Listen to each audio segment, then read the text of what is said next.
What's going on, everybody? Been a little while since I popped on. Wanted to check in, see how you guys are doing. Hope you guys had a great holiday season here. Another kind of wonky week with New Year's Day popping up in the middle of the week there on Thursday. Um, so messes with a little bit of the market dynamic, but with the way I've been trading lately, just keeping things slow and steady. Doesn't really have a whole lot of effect on me. Um, Figure I'd go over a little bit of a review from this past week. Had two trades on my end. Platinum here on the 24th, and then PCLA here on the 26th. One win, one loss, and ended up small green on the week, about 2R. So, but I can start off with platinum. I don't typically trade commodities, but when I called this out in Investors Underground. The link is down below in the description if you guys click the links over there. I think it's like where to find me or something like that. But I pop into Investors Underground every morning, do some quick scans, and see if there's anything there. If there's nothing popping on my radar by market open, I just head out and call it a day. If there is something, then I've laid out my plans the last couple weeks, maybe one or two trades a week. And platinum was one of those ones that I was fairly confident in on the 24th, and I traded that one live in the Investors Underground chat room. But I don't typically trade commodities, but when they start to set up like small caps, then they definitely do catch my attention. Running here from 16 up into the 20s, and if you look at relative to prior price action, that's definitely more of a speed up than it typically has. And you could see volume starting to pick up as price starts to expand, and then we start to go gap to gap to gap, 3-day extension with some blow off volume. First time going red in many days. We get a clear out over prior day's highs, and then a nice clean failed follow through setup.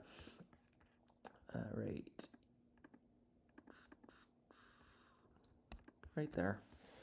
So we got a gap up in after hours. I was hoping for a further extension, exhaustion gap into the following day.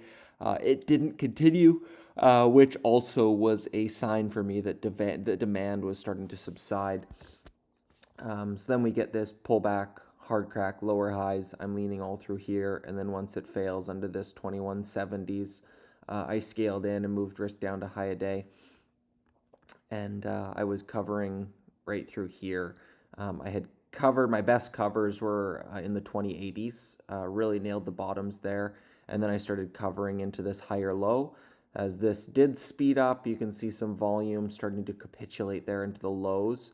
And we were already over $1 of a pullback, and relative to prior price action, that was a big pull. So pulling back from 22 to 2080 felt like it was enough. And then I started covering the rest into the higher lows. We did go a bit lower, but came all the way back and had some really nice covers. Now seeing where we've been the following days. So made about 4 or 5R on that one. And then PCLA, I was risking 2R on this. With my trades being a bit fewer far between, I've been a bit more risk on, I guess you could say, where I'm so patient at this point that when trades do present themselves and quote unquote make me come out of retirement, then I feel like I've passed on enough trades that could have been potential losses that I'm kind of giving myself permission to risk a bit bigger when the trades do come around. So PCLA, was a former liquidation, but as you can see, the volume is a hell of a lot different than it was trading over there looking left. So we got a big move, proves that it can be volatile, a gap down, failed spike, and then a gap up above all of those prior VWAP levels. So right off the open, just straight up spike. Now it's consolidating, it's building over prior VWAP.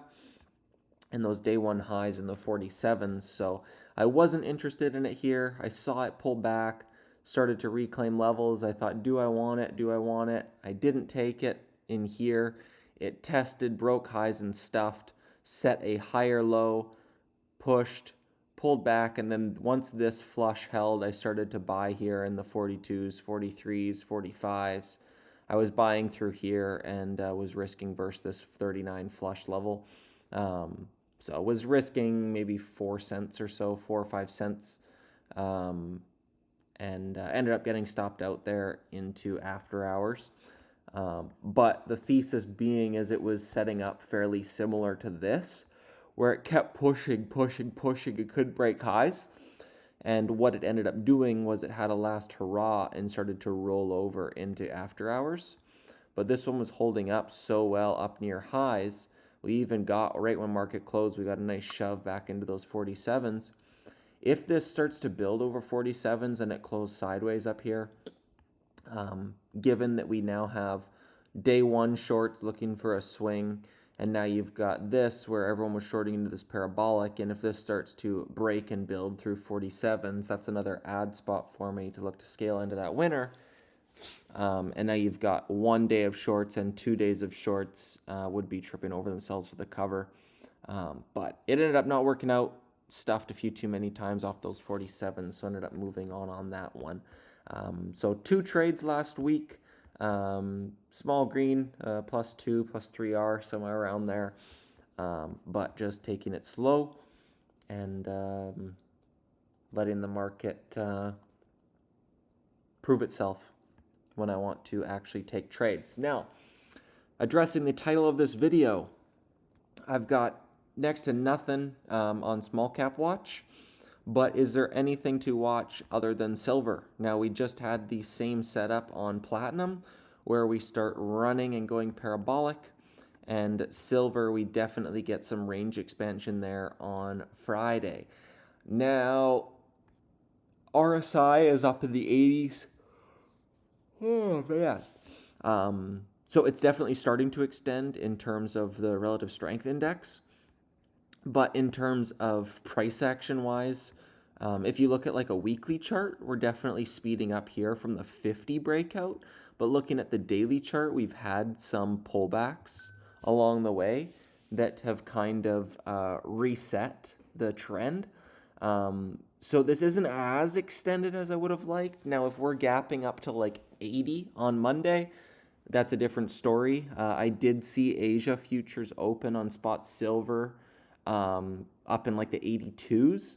And within, an hour or so of the Asia open on the silver futures, it had pulled back to like 77 already and was opening flat. So nothing really saying where we're going to open. In a picture perfect world, I'd like them to juice this higher. But this is getting to mean reversion territory. I would really like it to, come on. Like you can clearly see, we have set a big base back since 2011. We get this big left side move, pull back, sideways action, and then starts to take trends. So we get this bigger picture cup and handle the further you zoom out. But we're getting into similar territory to right over here, that it will be forming a near-term top soon. But if we can get a daily setup, something like this, where maybe this is Friday, and then we start to really speed up and volume starts to ramp.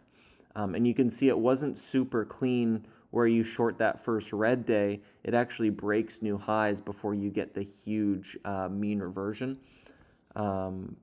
So I don't think the top is going to be easy. Commodities aren't typically easy. But if we can get a setup similar to that 2011 price action when we start going gap to gap, or we can start getting something similar to platinum that just goes straight up green candles and some capitulation to the upside, then I'd look for that mean reversion trade in terms of silver. AGQ would be another possible vehicle, kind of like I think it was PLT, yeah. This was another vehicle with platinum over here, depending what price range you like to trade. Maybe you like $200 names, maybe you like $70 names. And if you look through scans, there's probably some cheaper ones. There was what is it? There was an inverse name. It's trading at like $4. It had a Z in it. I might have wrote it down. Let me see.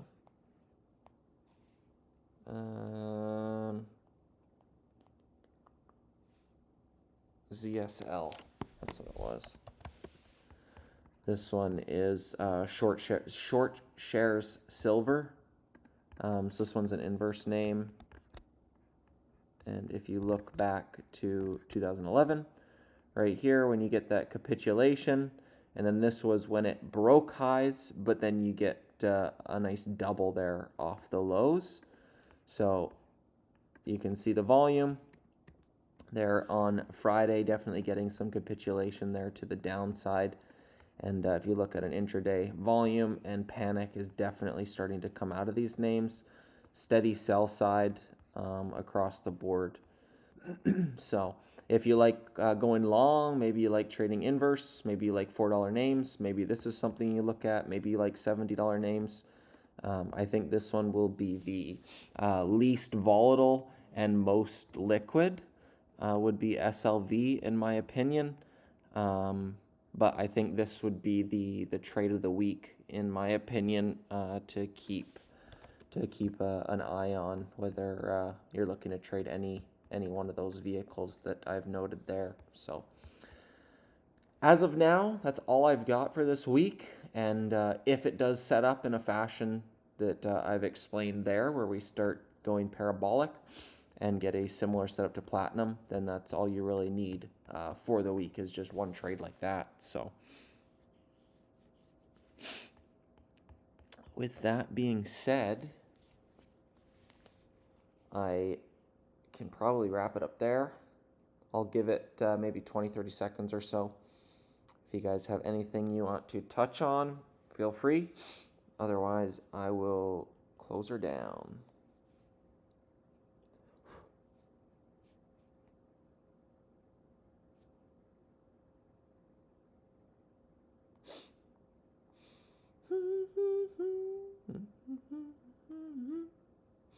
And I saw her run, it's the season of the sticks now. When you forgot that I existed, half my fault. I just like to play the victim. I drink alcohol till my friends come home for Christmas.